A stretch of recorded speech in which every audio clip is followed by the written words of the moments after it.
ফলাফল, জনগণের যেই মতামত, সেই মতামত রেজাল্টের মধ্যে এবং যেই নির্বাচন কমিশনের পক্ষ থেকে পরিবেশিত যে ফলাফল প্রকাশ করা হয়েছে, প্রকাশিত সেই ফলাফলের মাধ্যমে জনগণের প্রকৃত মতামতের প্রতিফলন ঘটেনি। তার কারণ আমাদের কাছে বেশ কিছু প্রমাণ রয়েছে, যে প্রমাণের মাধ্যমে আমরা এটা বিশ্বাস করছি, বিশ্বাসযোগ্য প্রমাণ। সেই প্রমাণের ভিত্তিতে আমরা বিশ্বাস করছি যে এখানে আমাদের যে প্রকৃত যে ফলাফল, সেটা থেকে আমাদেরকে বঞ্চিত করা হয়েছে। যেমন আমাদের আসনের বেশ কিছু কেন্দ্র থেকে আমাদের যে পোলিং এজেন্ট ছিল, সেই পোলিং এজেন্টদেরকে বের করে দেওয়া হয়েছে মূল গণনার সময়, যার কারণে অনেকগুলো আমাদের সেই রেজাল্ট শিটের মধ্যে আমার পোলিং এজেন্টের স্বাক্ষর নাই। স্বাক্ষর ছাড়া তারা একতরফাভাবে নিজেদের মতো করে রেজাল্ট প্রকাশ করে দিয়েছে। তারপরে মূল সময়ে রেজাল্ট যখন গণনা করা হয়, যখন ভোট গণনা করা হয়, ভোট গণনার সময় আমাদের প্রতিদ্বন্দ্বী প্রার্থীর দেখা গেছে যে ওই সময়ে এজেন্ট পরিবর্তন করেছে। সারাদিন এক পোলিং এজেন্ট ভোট কাস্ট করেছে, গণনার সময় সম্পূর্ণ আইন বহির্ভূতভাবে সেখানে আরেকজন গিয়ে ঢুকে তারা ভোট গণনা করেছে, যেটা আমরা মনে করি যেটা কোনোভাবেই গ্রহণযোগ্য হতে পারে না। তো এইভাবে বেশ অনেকগুলি আসন থেকেই আমাদের পোলিং এজেন্টদেরকে বের করে দিয়ে অথবা পোলিং এজেন্টদেরকে তাদের স্বাক্ষর ছাড়াই একতরফাভাবে ওনারা ফলাফল প্রকাশ করেছেন। দ্বিতীয় হলো যেই ফলাফলগুলি প্রকাশ করেছেন তার মধ্যে অনেকগুলোর মধ্যেই স্বাক্ষর নেওয়ার পরে গিয়ে ওনারা ট্যাম্পারিং করেছেন, এবং ট্যাম্পারিং যেই ফলাফলগুলিতে করেছেন, যেই শিটগুলিতে করেছেন, দেখা গেছে সবগুলো শিটে একটা জায়গাতেই ট্যাম্পারিং, একটা প্রার্থীর ভোটের মধ্যেই সেখানে ওভাররাইটিং, সেখানে কেটে সংখ্যা একটা জায়গায় আরেকটা বসানো হয়েছে, একটার উপর দিয়ে আরেকটা সংখ্যা লেখা হয়েছে। এই সবগুলি ঘটনা একজন প্রার্থীর ক্ষেত্রেই ঘটেছে, অন্য প্রার্থীদের ভোটের সংখ্যার মধ্যে এই ধরনের কোনো শিটের মধ্যে নেই।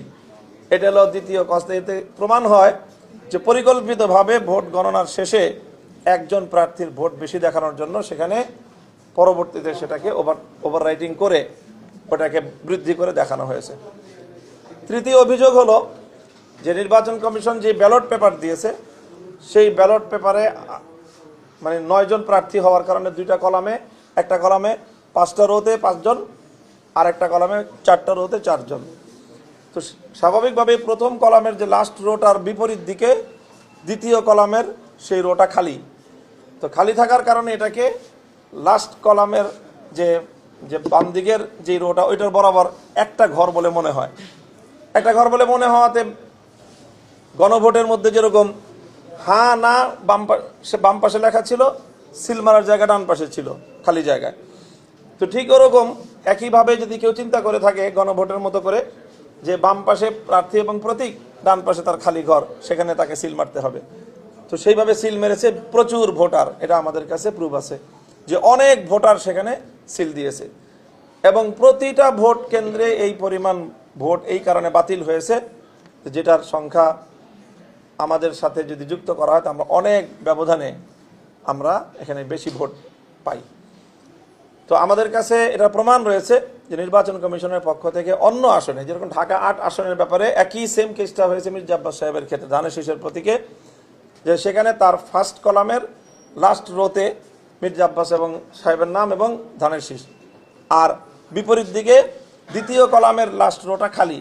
তো সেখানে যেই সিলগুলি পড়েছে সেই সিলগুলোকে ধানের শীষের এই ভোট বলে গণ্য করার মর্মে নির্বাচন কমিশনের সিদ্ধান্ত আছে বলে আফরোজা আব্বাস সাহেবা, যিনি বিএনপির নেত্রী, তার পক্ষ থেকে মিডিয়াতে স্পষ্ট ব্রিফিং আছে। তো এই সকল কারণে আমাদের আসনে ভোটের ব্যবধান হলো মাত্র 2320টি ভোট, আর আমাদের এই ভোট বাতিলকৃত ভোটের সংখ্যা আমার আসনে 4381। তো আমরা যেটা ধারণা করছি যে 4381-র মধ্যে মোর দেন 80% ভোট, এটা আমার সেই ধরনের ভোট যেই ভোটটা নির্বাচন কমিশন বিভ্রান্ত করেছে জনগণকে, এবং সেই জনগণকে বিভ্রান্ত করার দায় আমি মনে করি জনগণের কাঁধে না চাপিয়ে নির্বাচন কমিশনের নিজেদের কাঁধে এটা দায় নেওয়া উচিত। এবং এখানে যে নির্বাচন কমিশনের যে বিধি আছে, সেই বিধিতে এটা আছে যে যদি কোথাও সিল পড়ে, সেই সিলের কোন প্রার্থীকে ভোট দিতে চেয়েছে প্রার্থী, এই ভোটার, সেই তার ইচ্ছাটা যদি শনাক্ত করা যায় যে সে এই প্রার্থীকে ভোট দিতে চেয়েছে, তাহলে সেই ভোটটা সেই প্রার্থীর ঘরে কাউন্ট হওয়ার কথা। এই বিবেচনায় আমি মনে করি যে আমার এই জাতীয় ভোট যেগুলো বাতিল করা হয়েছে, সেগুলো আবার রিকাউন্ট করে সেগুলোকে যদি গণনা করা হয়, তাহলে ভোটের যেই হিসাব, সেই হিসাব থাকবে না। এখানে ওভাররাইটিং করে যেই পরিমাণ ভোট বাড়ানো হয়েছে সেটা এবং যেই পরিমাণ ব্যালট বাতিল করা হয়েছে, এই দুটো যুক্ত করলে আমার ধারণা যে 5,000 ভোটের ব্যবধান আমার পক্ষে হবে। তো এই হলো অবস্থা। কাজে এই অবস্থার প্রেক্ষিতে আমি তাৎক্ষণিক ওই দিন রাতেই এসে নির্বাচন কমিশনকে অবহিত করেছি, আমাদের এই যে রিটার্নিং কর্মকর্তাকে অবহিত করেছি, এবং ইসি সচিবের সাথে আমি কথা বলেছি, এবং সেটা ওনাদের সাথে কথা বলার পরে এখন আরও প্রুফ সহ যাবতীয় সকল কাগজপত্র ডকুমেন্ট সহ আমরা সেগুলো তাদের কাছে সাবমিট করলাম।